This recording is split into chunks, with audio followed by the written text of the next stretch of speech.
میں خدا کو گواہ بنا کے کہتا ہوں کہ اگر آسمان کے نیچے صدیق مومن نہیں تو پھر سوائے ہستی پہ کوئی مسلمان پیدا ہی نہیں ہوا ہے. تم گفتگو کرتے ہو. آج شرم آتی ہے. ان پڑھ جاہل ذاکر اپنے سر پر صرف کالے عمامے باندھ کر اس لیے لوگوں کے سامنے آتے ہیں کہ لوگوں کے جذبات کو انگیخ دی جائے, انہیں کچلا جائے, انہیں مسلا جائے, لوگ مشتعل ہوں, فسادات ہوں اور ان کی چاندی کھری ہو جائے.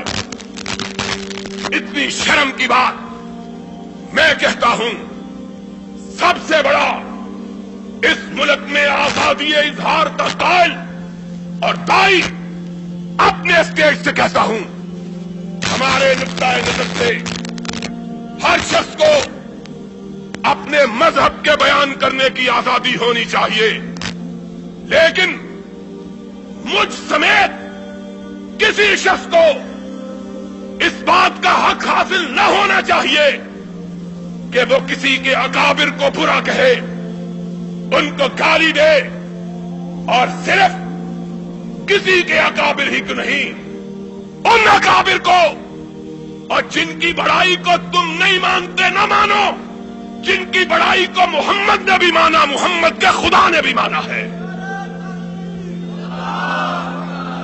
تمہارے ماننے سے کیا فرق پڑتا ہے؟ تم نہیں مانتے, نہ مانو, تم مانو گے تب بھی فرق نہیں پڑے گا, نہ مانو گے تب بھی فرق نہیں پڑے گا. تمہیں تکلیف کیا ہے؟ لڑائی کس بات کی لڑتے ہو؟ میں بتلاتا ہوں لڑائی کس بات کی لڑتے ہیں. لڑائی تذکرہ حسین کا, یاد حسین کی, ماتم حسین کا اور ذکر صدیق کا, فاروق کا. کوئی حیا کی بات کرو, کوئی شرم کی بات کرو. ہم نے ہمیشہ اس ملک میں امن و امان کی بات کی ہے, اس میں کوئی شبہ نہیں. کوئی دلیل سے بات کرنا چاہے آئے, ہم سے دلیل کے ساتھ بات کرے. صرف چار کالے بل دے کر آدمی عالم نہیں بن جاتا. جو ساری کائنات کے شیعہ علماء کو میرا چیلنج ہے, صرف سیالکوٹ کے ملانوں کو نہیں, ساری کائنات کے علماء کو میرا چیلنج, کوئی ماں کا لال آئے اور میرے ساتھ سامنے بیٹھ کے گفتگو کرے. اگر 3 منٹ اس مسئلے پہ گفتگو کر سکے کہ صدیق کو علی نے نہیں مانا تھا تو کعبے کے رب کی قسم ہے میں محمد کے منبر پہ قدم رکھنا چھوڑ دوں گا.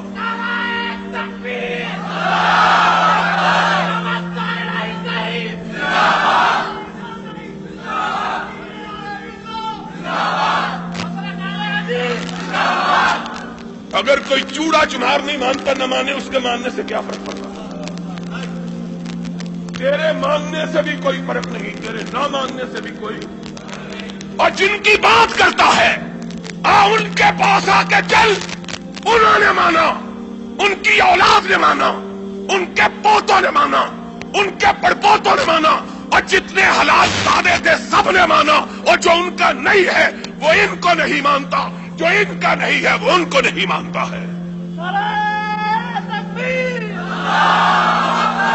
تیرے ماننے نہ ماننے سے کیا فرق پڑتا ہے؟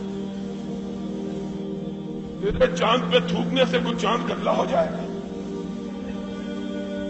اگر کوئی نکلے ہوئے سورج کو اندھا اپنی آنکھیں بند کر کے کہتا ہے نہیں نکلا ہوا,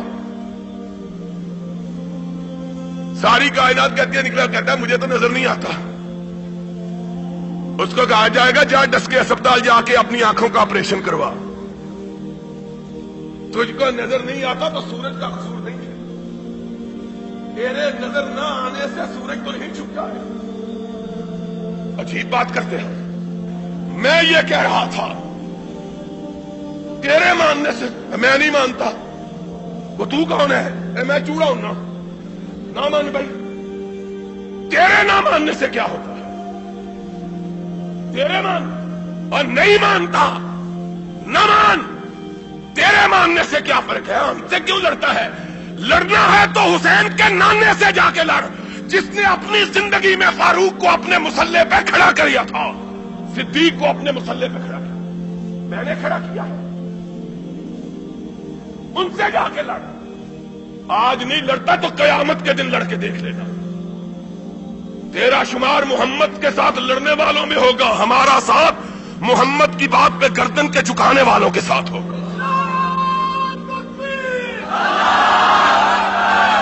کہتے نہیں مانتا. تو کون ہوتا ہے نہیں مانتا؟ اور نہیں مانتا تو علی کو پوچھ اس نے کیوں مانا تھا. اور آج بات آئی ہے تو سن لو، یاد رکھنا بات کو. اور خدا کے فضل و کرم سے علماء کو مخاطب ہو کے کہتا ہوں کہ تم نے بھی یہ بات کبھی نہ سنی ہوگی. سن لو آج بات. نبی کی سنت کے 3 طریقے ہیں اس بات کے. سنت کہتے ہیں قولی سنت کو، نبی کے قول کو، نبی کے فعل کو، نبی کی تقریر کو. ایک بات نبی نے کہی وہ سنت ہے، کر کے دکھائی وہ سنت ہے، کسی کو کرتا ہوا دیکھ کے اس کو اس پہ ثابت رکھا وہ سنت ہے. آؤ اور میں تمہیں بتلاؤں. اور نبی نے ابو بکر کی امامت کو 3 سنتوں سے ثابت کیا ہے.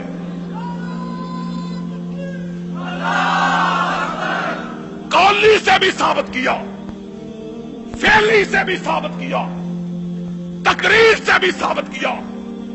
غشی تاری صحابہ مسجد نبوی میں دم بخود بہتے حجرہ عائشہ کی طرف دیکھ رہے ہیں. اس کے حجرے کی طرف دیکھ رہے ہیں جس کا نام تجھ کو گوارا نہیں ہے. اس کے حجرے کی طرف کہ قرآن نے جس کو مومنوں کی ماں کہا ہے، اور جو اس کو ماں نہیں کہتا وہ مومن نہیں ہے. اور جو مومن ہے عائشہ اس کی ماں ہے، اور عائشہ جس کی ماں نہیں وہ مومن. قرآن کا فیصلہ ہے. ازواجہ، آؤ تم نہ مانو، ان کو مبارک ہو جن کو ایمان مبارک ہے. تمہارے ماننے سے کیا فرق ہے؟ حجرہ عائشہ کی طرف نگاہ کیے ہوئے، اذان ہو چکی، نماز کا وقت آ چکا ہے. کواڑوں کی طرف نگاہیں لگائے کہ کونین کا تاجدار آئے اور ہماری امامت فرمائے. وقت بیتتا چلا جا رہا ہے. بلال با چشم نم اٹھے، آقا کے دروازے کے قریب ہو کے کہا الصلاۃ الصلاۃ، نماز. اندر سے کوئی آواز نہیں آتی. بلال کی آواز ٹوٹ جاتی ہے، دل شکستہ ہو جاتا ہے. آج اندر سے کوئی آواز نہیں آ رہی، نہ جانے میرے آقا پہ کیا بیت گئی. صحابہ منتظر، آہیں کراہوں میں اور سسکیاں چیخوں میں تبدیل ہونے لگی. اللہ، آج کیا وجہ ہے کہ کونین کا تاجدار ہماری امامت کے لیے نہیں آ رہا؟ سرور کائنات بیماری کے عالم میں اپنے بستر پہ تشریف فرما. امہات المومنین گرد میں بیٹھی ہیں. آقا نے آنکھ کھولی. آقا، صحابہ آپ کی آمد کے منتظر، اور بلال کئی دفعہ آواز دے چکا، صدا دے چکا ہے الصلاۃ.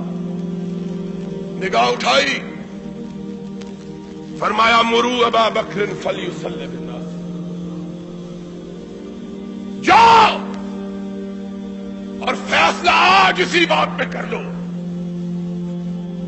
کب کہا؟ کہا اور کیا کہا؟ بنو ہاشم کے لوگ موجود ہیں، اپنے داماد موجود ہیں، اپنے چچا کے بیٹے موجود ہیں، عقیل موجود ہے، علی موجود ہے، ابن عباس موجود ہے، فضیل موجود ہے، اور تو اور رسول کا باپ موجود ہے، وہ باپ جس کے متعلق آقا کائنات نے کہا تھا ان عباس امی سن وہ ابھی، عباس میرا چچا ہی نہیں محمد کا باپ بھی ہے۔ اور وہ عباس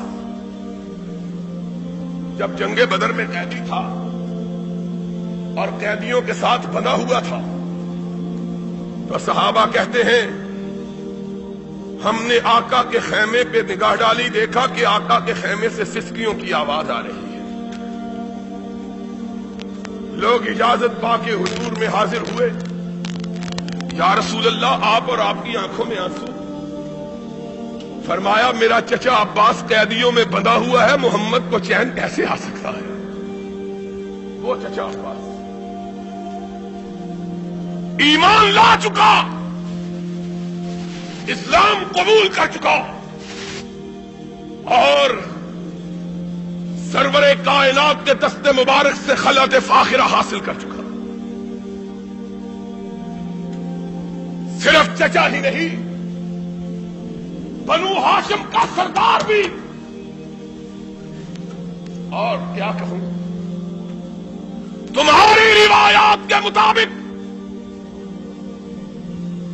حسن بھی موجود ہے، حسین بھی،